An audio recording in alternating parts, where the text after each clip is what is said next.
Så står vi her ved Kolding Kajakklub en søndag formiddag, og her er Peter Vest Hansen, som lige vil give os en hurtig rundvisning i klubbens faciliteter. Jamen, velkommen til Kolding Kajakklub. Her har vi vores lille indgang, og så kommer man ind til underetagen, som er et træningsområde og omklædningsområde. Og så ovenpå, der har vi så fællesfaciliteter og køkken og så videre. Men lad os starte hernede under. Okay. Den alle stednærværende klub-PC, hvor man melder ture ud og ind, hvor man kan komme ind med rotøj, fordi der er klinker på hele underetagen, sådan så at vi ikke får ødelagt gulve og så videre. Ja. Så tager vi lige turen på underetagen. Okay. Der har vi hele informationsdelen, hvor vi har det almindelige med ture og havkajak og turkajak og kapkajak herovre, og så har vi bestyrelse og medlem til medlem herovre.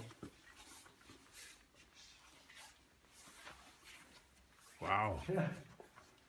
Her har vi vores træningsrum, hvor vi har fået nogle flere maskiner sat på, efter vi har fået en meget aktiv ungdomsafdeling. Så der bliver lavet rigtig meget styrketræning her.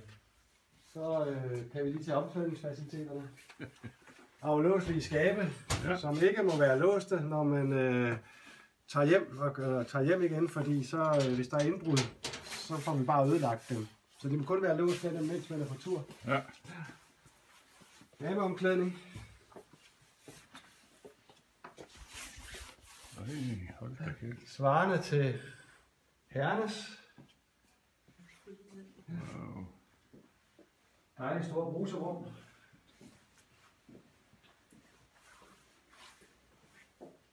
Øj, 6 bruser uddødende. Og med nogle ordentlige bruser, som giver en god fordeling af vandet. Der er ikke noget værre end dårlige bruser. Det er sådan ligesom man ser i svømmehaller jo. Ja. Så det er. Og hvad har I? Så har I noget sauna her? Så er der fælles sauna. Okay. Som går på tværs til herreafdelingen. Nå, ja. Så vi kan komme fra begge sider af og dele det. Symmetrisk opbygget omkring sauna og toilet. Fuldstændig magen til her i herreafdelingen.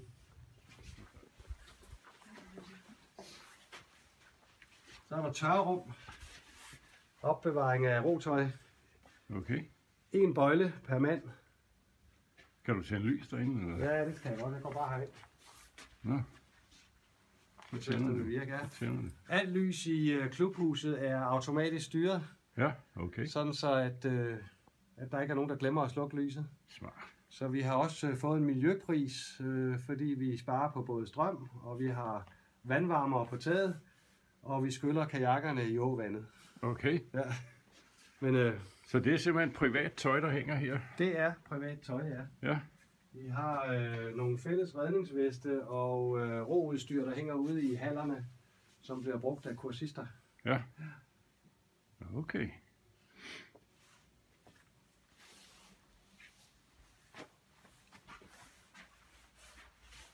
Ja.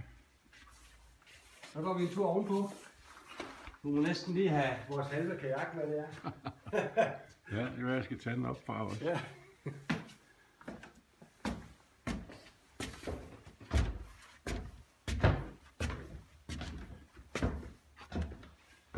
Det er så vores klublokaler, hvor vi har en foredragsafdeling og en aktivitetsafdeling hernede. Ja. I den ene ende, den kan vi jo tage ned først. Wow. Og køkken. Passerer køkkenet, ja. Hver tirsdag er der fællesspisning, så derfor har vi 2 ovne og 2 opvaskemaskiner. Sådan så der aldrig står noget service tilbage, efter der har været arrangementer. Øj, mand.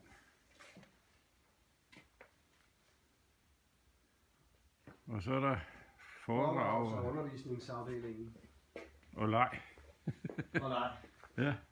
Men i og med, at vi har en meget aktiv kapafdeling, så kan I se, der er jo kajakker på tavlen, og bliver snakket strategi og taktik. Ja, okay. Ja. Og så er det Wall of Fame herovre. Ja. Okay. Så det var den ene halvdel. Det er den ene halvdel. Så går vi ned i hyggeafdelingen hernede.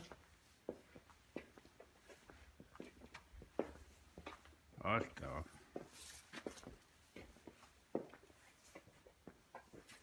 Hvis du filmer lidt opad, så vil man også kunne se, at der foregår også festlige ting her en gang imellem. Ja, og musikanlæg. Ja, for pokker. Jeg kan se, at du kan spille højt. Er det de unge, der har mest gavn af det, eller hvad? Nej, der er rigtig meget festaktivitet hernede. Ja. Der er nogle legendariske julefrokoster og sommerfester, som går over flere dage nogle gange. Ja. Ja. Og så har vi toiletter igen på overetagen. Ja. Og så har vi lige lidt af det, der hører til bestyrelse og alt det, man skal rapportere og kørsel, der skal dækkes af klubben og alt det der, det henter man herfra og lægger til. Okay. Og så har vi vores mødelokaler, hvor bestyrelsen også holder møder inde. Så har vi et stort udendørsareal. I første sals højde. I første sals højde. Okay. Nej. Med udsigt ud over åen. Men også bare til at sidde og grille om sommeren, der står vores griller. Wow.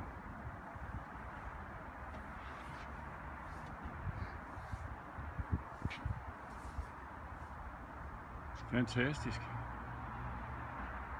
Der kan også hygge som aften her, når man er ude og ro. Det kan der i hvert fald, og det bliver der også. Ja. Og så bliver grillen kørt frem og skruet op for gassen, og så bliver der stegt bøffer på grillen. Okay. Der er rigtig meget aftenliv herude. Ja. Godt. Det var huset. Det var huset. Godt. Så må du hellere klippe, så vi kan komme ned i bådhallen. Så er vi nede i Kap-afdelingen. Så er vi i Kap og sådan de lidt mere, de lidt hardcore motionsroer. Ja. De holder til i den ende her. De har fået deres egen afdeling. En ny tilbygning, som vi byggede selv. Okay. Og fik kun hjælp til betonen og til spærrene. Ja. Og altså resten bygget af klubmedlemmerne. Wow. Og det er simpelthen for at få spredt trafikken. Der var simpelthen på klubaftenerne, så var der simpelthen for meget kamp om bådbrugerne. Ja. Så nu kan kaproerne og ungdomsroerne komme i vandet, uden at de er generet af havkajakkerne og motionsroerne i den anden ende. Ja. Og det har simpelthen givet noget ro Ja. på den front. Så. Okay. Og dobbeltbro. Ja. Yes, der er plads i hvert fald. Og masser af bukke.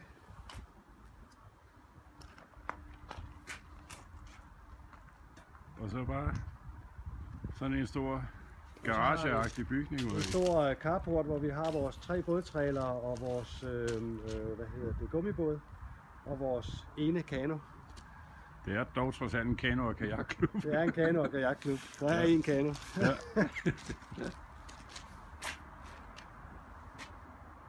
Okay. Og så kigger vi hen imod. Så kigger jeg hen imod, hvor det primært er havkajak og motionsroning. Ja.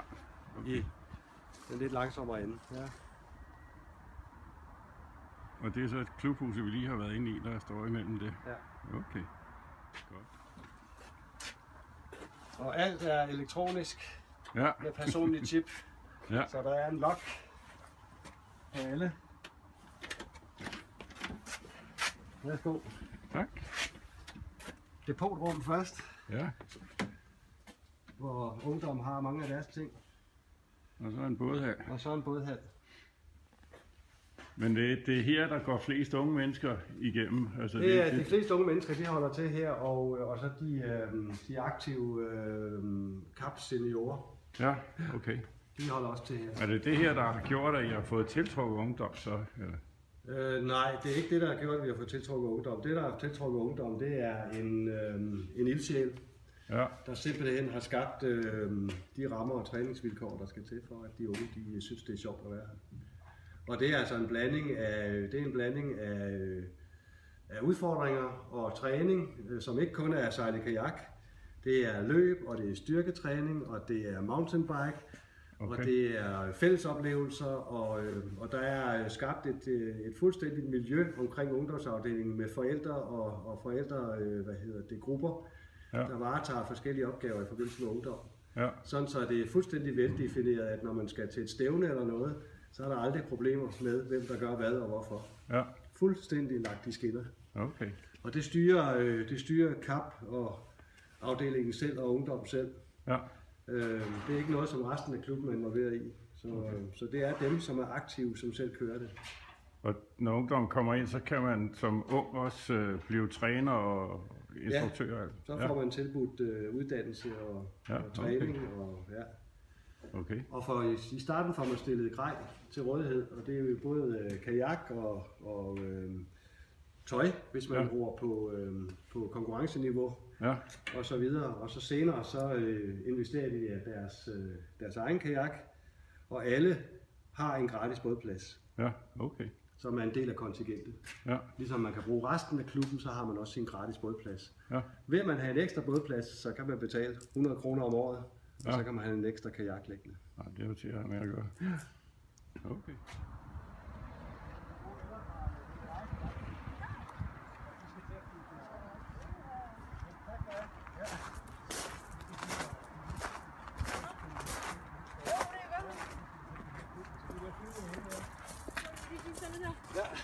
Hej. Jeg filmer. Det bliver kun vist i GDI. Hej. Ja. Okay. Ja, mindre kan man heller ikke gøre. Jeg ved ikke, om I har lige så meget plads. Men, nej, det har vi godt nok ikke. Nej. Jeg skal lige herud, så jeg kan filme ind på.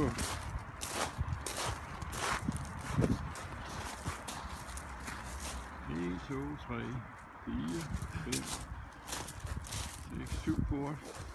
Ja, 7 porte. Ja. Ja, men det kommer vi også. Okay.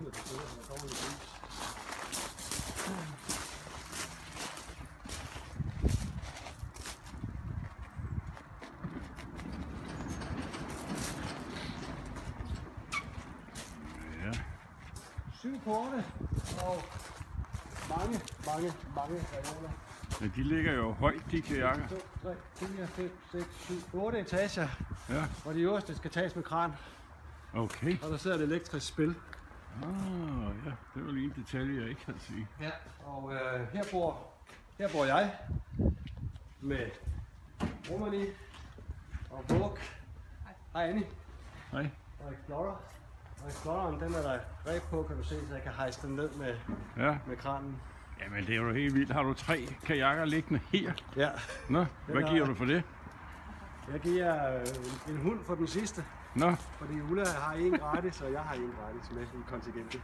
Okay, ja. Fantastisk. En mere, Hvad er vores kontingent? Kan I huske det? Hvad er vores kontingent? Lige omkring 2.000. Og per år? Knap 2.000. Ja, okay. Med det hele? Med det hele, ja. Noget, jeg kan se, at I har et sæt polo-kajakker. Polo-kajakker, men det bliver ikke brugt. Det er gået lidt død, fordi der er ikke rigtig egnet her, så vi skulle til Fredericia for. Okay. Så dem, der spiller polo, kajakpolo, de tager til Fredericia. Okay. Ja. Er det stort at rulle her? For havkajakkerne, ja, det er stort. Og vi skal til at uddanne de første rulleinstruktører. Ja, okay. Hvor mange instruktører har I det hele? Det kan jeg ikke huske. Jeg spørger lige herovre. Ja. Annie? Annie? Ja? Hvor mange instruktører er der? Jeg ved ikke, 7 stykker eller sådan noget tilbage, eller nu? 7 stykker nu. Vi er i gang med at uddanne, fordi vi... I havkajak og tur? I havkajak, ja. Vi snakker kun havkajak. Vi har faktisk kun én turkajak, officielt instruktør i tur. Så... Altså, så er jeg selv også, men vi er et par stykker, der er instruktør i. Ja, okay.